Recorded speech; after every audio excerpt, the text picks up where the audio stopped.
Сәлем достар, бүгін өте дәмді сметанный пирогтың рецептімен бөліскім келіп тұр. Тура осы рецептпен жасасаңыздар өте дәмді болып шығады. Тура мен сияқты қазір жасап көріңіздер. Ең алдымен менің каналыма тіркеліп, қоңыраушаны басып қоюды ұмытпаңыздар. Осы пирогтың құрамының барлығын, мөлшерінің барлығын описание бөліміне қалдырып кетемін. Осындай ыдысымызға бірінші қамырын, тестасын дайындаймыз. Жұмыртқаны салып, жақсылап араластырып, үстіне шекер салып, тағы да жақсылап араластырамыз. Енді сары майды осылай үккіштің көмегімен, терканың көмегімен майдалап, өткізіп, дайындап қоямыз.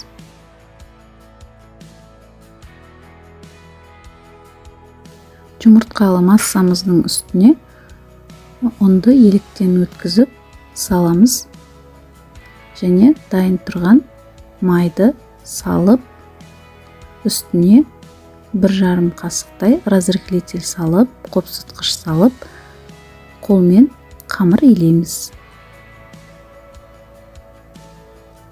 Өте жұмсақ, сап-сары әдемі қамыр шығады осындай.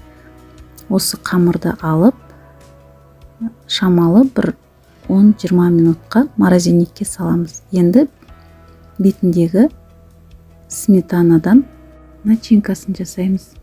Осылай жұмыртқамызды салып, жақсылап араластырып,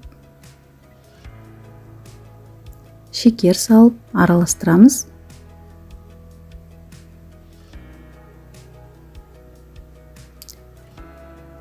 Енді үстіне 20% дүкеннен әкелінген қаймағымызды саламыз.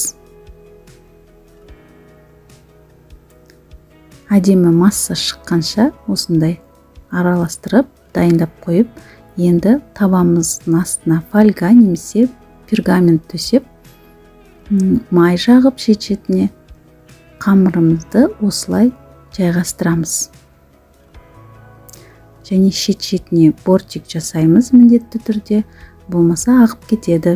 Мен осындай кружканың көмегімен қамырды шет-шетін, ортасын барлығын біркелкі етіп басып шықтым.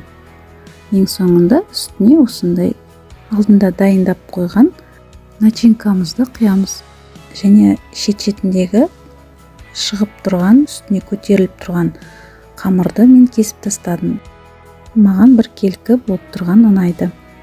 Міне біздің сметанный пирогымыз дайын, әдемі болып пісті, әдемі болып көтерілді. Описание бөліміне өтіп, менің осы уақытқа дейін дайындаған видео рецепттерімді көре аласыздар. Өте жұмсақ, тестасы да жұп-жұмсақ, әп-әдемі пирог дайын болды. Сіздерге видео рецепт ұнап жатса, комментария қалдырып, лайк басып кетіңіздер. Назарларыңызға рахмет. Сіздермен бірге болған Гүлнұр.